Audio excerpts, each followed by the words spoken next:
A little bit about the severity of the storm. You were here as a young person when the storm went through in '74. Can you compare this, your memory of that, and this? Yeah, I mean it's similar. It's real similar, and that's what's so frightening when you first see those pictures in your own hometown. You know, you just think, oh, it's happened again. That's the first thing we said. In fact, when we saw those pictures, we went 74. It looks just like it, and it does. I was in 3rd grade during the '74 tornado at a ballet recital, and I was in it, and I saw it, and I walked home in the damage, and it was one of the most frightening moments of my life, and it was one of the things that made me want to get into weather now. And I know what these folks must have had to go through earlier, and it's devastating, and it's very comparable. I don't know about the wide scale, how big the area is going to turn out to be, because we don't know exactly the extent of the damage as far as how far it goes, but in this area here, this is certainly comparable to that tornado. This is terrible damage, almost every home being either wiped out or extremely damaged. So we can certainly compare this. I would say this has to be the worst one that we've had since then. I think if I remember this from the earlier coverage now, we had shown you some earlier damage that was just south of the Jefferson County line, but this is considerably south of Jefferson County, an area as far south as Mount Washington, and it too hit by tornado-like winds, or hit by a tornado actually. You can see the residue also of the heavy rains, streams running muddy with water, portions of buildings tossed around like sticks, roofs blown off.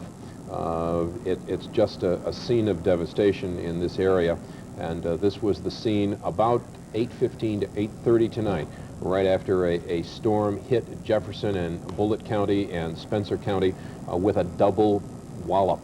We were hit by this earlier storm that produced tornadoes, and then by a second storm that passed through about 8:30 to 9 o'clock, and as we said, added insult to this considerable damage that you see here before you. And it's going to be, I would assume, in the many millions of dollars throughout this at least this stretch that we expect is 7 to 10 miles long, a path of destruction 7 to 10 miles long in northern Bullitt and southern Jefferson County. There you see a more rural area. This is very close to Mount Washington now, and Sky 11 and George Sells had moved on from Mount Washington in the subdivision areas and a little bit in this rural area. You could also see that we must have had some very hard rain with it, something we haven't really talked about, and I'm not sure, Beth, if you've heard the amounts of rain that came along with this, but you'll see there were a lot of flooded streets in the subdivisions. It's harder to tell in the rural areas, but you could tell that this also packed a lot of moisture with it, as well as it came through. A furious wind, and in the rural areas you can see the kind of hopscotch nature of the storms as they will pick a place to light and move on. We don't know if any of these people, any of these damaged areas are receiving help even at this hour, because as you can see, many of these are in isolated rural areas between North Bullitt and Mount Washington. So, and you can see back in the forest there, this is a rural forested area, and the trees were just bent like sticks, exposing the where they were snapped off in the middle. So beyond the damage to houses, we also have damage to forests, and there is a muddied stream full to its banks, we would assume. And this has just been a terrible time for weather in the place we call Kentuckiana. It has just battered us, and tonight was the last, we hope the last round, but the worst blow of all. We have this just in now from University Hospital. We have been talking about injuries, and University Hospital had told us earlier on this evening, within the hour, that they did not have injuries at that point because the ambulances were still working their way back. They do have a gentleman now at University Hospital. This comes from a spokesperson there. His name is Dale Hager. He's 32 years old. Evidently, Mr. Hager was in a trailer home when the tornado hit. He has fractured ribs. He is awake and alert, however, so Injuries, while very painful and could potentially be serious, do not appear to be at this point. This is a Bullitt County patient, and he was in a mobile home at the time. We have not, from Sky 11, seen I don't think that was one there. We have not seen mobile homes, and we were talking earlier that it was very fortunate that this whole subdivision was not made up of mobile homes, because we would then indeed have injuries, no doubt about it.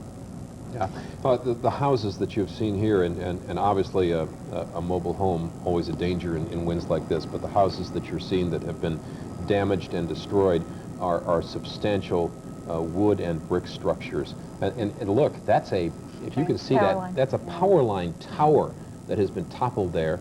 And as Melissa, you said this was near Mount Washington. That had to be a tremendous wind to twist a metal tower like that and tear it down. So this was a horrific storm, and it just has left damage unlike anything we've seen here in a decade. And I don't know how much more we're going to find. I just think it's so fortunate that so far we haven't had the injury report. The April 3rd tornado was so devastating as far as deaths and injuries as well, and we can just pray that what we've had indications of early on holds true.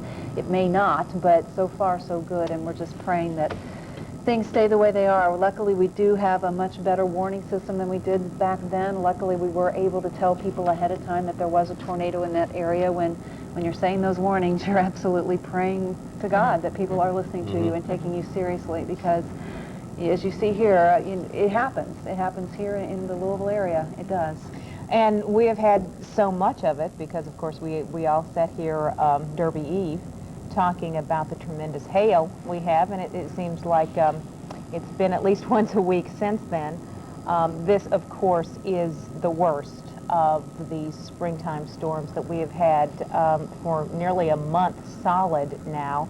And it didn't appear, Beth, did it, when it all began? I mean, we knew since yesterday that we were probably going to have severe weather this afternoon.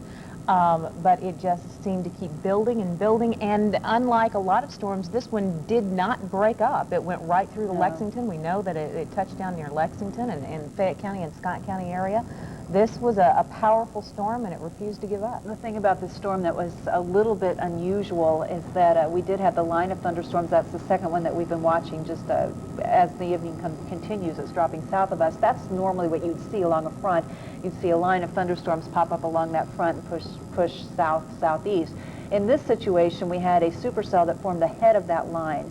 And as it dropped through Harrison County, there were tornado sightings near Corydon, and then it dropped south of the Ohio River, and it looked like maybe it was going to be okay because it seemed to break apart a little bit just south of the Ohio River. There was a severe thunderstorm warning for Louisville, but then it just regathered its strength and went full force as it dropped south of Louisville into the southeastern part of Jefferson County and into Bullitt County and Spencer County. It pulled itself together, had a tremendous amount of energy to pull from. It was basically in an area that had been sunny all day, at 82 degrees. We had our dew points way up, which means the air was very saturated, humidity was very high. Everything was there. Everything was there for the making of this kind of storm. Everything's been there a couple of times before this, and it hasn't happened, but this time it all pulled together, and you can see the result of it. These pictures, of course, recorded earlier from Sky 11, and as we have said before, we did not know when these pictures were put on the air what we were about to see. We knew we were going to see an overturned tractor-trailer, and that was pretty much it as far as we knew. And as Sky 11 and the crew in Sky 11 kept recording, it was a surprise to them as well, and they kept recording this video of just houses scattered across the countryside. They're near Pioneer Village in Bullitt County. If you have just joined us for some reason, what was the time of this tornado, do you think, Beth? About 8 o'clock, right? I think it was a little earlier than that. It was earlier than that. We got these pictures. We've been on so long. I'm trying to find the actual warning. I thought I have it over here. We got these pictures from Sky 11. Yeah, we were right on the air about doing 8 an o'clock. election special at 7 o'clock, so that's when it struck. The one that we had right before the election special at 7 o'clock. I think it was at about 10 till 7 when I went on, and we pretty went straight through. And then these pictures came to us about 8 o'clock. So about an hour and 10 minutes later, we discovered the extent of the damage live as it was unfolding, and so did our crew in Sky 11.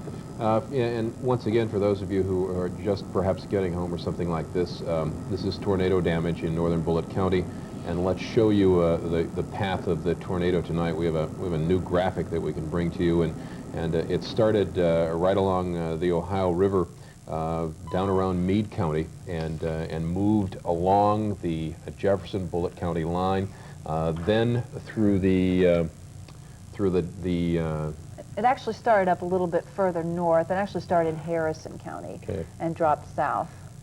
And then along a line that stretched into Spencer County. It was also spotted around Bloomfield and then into the Lexington area, and then tornado warnings once again were issued for Richmond in Madison County as this storm moved. They're still being issued out east of us. Still being issued. Yes. Well, there you go. And apparently a tornado was spotted on the ground on the Fayette-Scott County line. It was the Fayette-Scott County line. Near Georgetown. And so as it continues to track on out of our viewing area, it doesn't mean that it's over. It is just out of our viewing area. There you can see how it's pressing ahead through Lexington, through Fayette County, Scott County, on, it looks like it may be working its way even south and east toward the London area. Yeah, we can't actually see that supercell that produced the tornado damage in Bullitt County on this radar picture because it's pretty far east, but I just know from the warnings that have come over that we're continuing to get them even very far in the eastern part of Kentucky. It's way out there right now. This is the second line that's coming down now and is weakening to the south of us. All the energy is going to the east of Lexington. Beth, did we get the usual shift around of wind to the north and much cooler temperatures behind this? Was this a conflict of cool air and hot air? Yes, yes, it was. It was definitely, our temperature difference was about at least 10 degrees, if not 15 degrees, between behind the front and ahead of it. This is your pretty typical summer storm spring storm setup that you have, the warm, moist air coming up from the Gulf. You got the jet stream, you've got the cool, dry air coming down from the north. We had a low pressure system located just north of the Ohio Valley, and we had the front pressing through. This is pretty much your textbook spring storm. That supercell that formed ahead of it, that's what gave us the absolutely tremendous storm that came ahead of even this line. This line is strong. This line has been producing possible tornadoes in itself, but it's that supercell ahead of this line that brought that horrible weather to Bullitt County and even into Spencer County. It was the fact that there was a smaller area ahead of this that was able to gather up all the energy all to itself ahead of this line, and that's a very dangerous situation when you get into that, when you have one small thunderstorm area that can sap up all this energy and keep getting bigger and bigger and bigger and bigger, and that is what happened with this storm. Of course, there are a lot of people out there who may need shelter tonight. There you see what we saw in the very beginning, and that's the overturned tractor trailer that they're still working on Interstate 65 right now. Interstate 65 is a mess. Do not think about going anywhere near Bullitt County. Certainly you can't see anything, so don't do that. That's never a good idea. If you have to go someplace south on Interstate 65 from Louisville, call the people you were supposed to get to and tell them you may have to do that tomorrow because it is blocked. I'm not sure if it's even open at this point. It was closed just a bit earlier. There's a second tractor trailer overturned. We are not sure if they're overturned from the force of the wind or they're overturned because they lost control. It seems odd to me that tractor trailers would be overturned and not cars, but we don't see. Yeah, I don't see any. Maybe that is it. I don't know. Probably the wind resistance on the side of a big tractor trailer rig.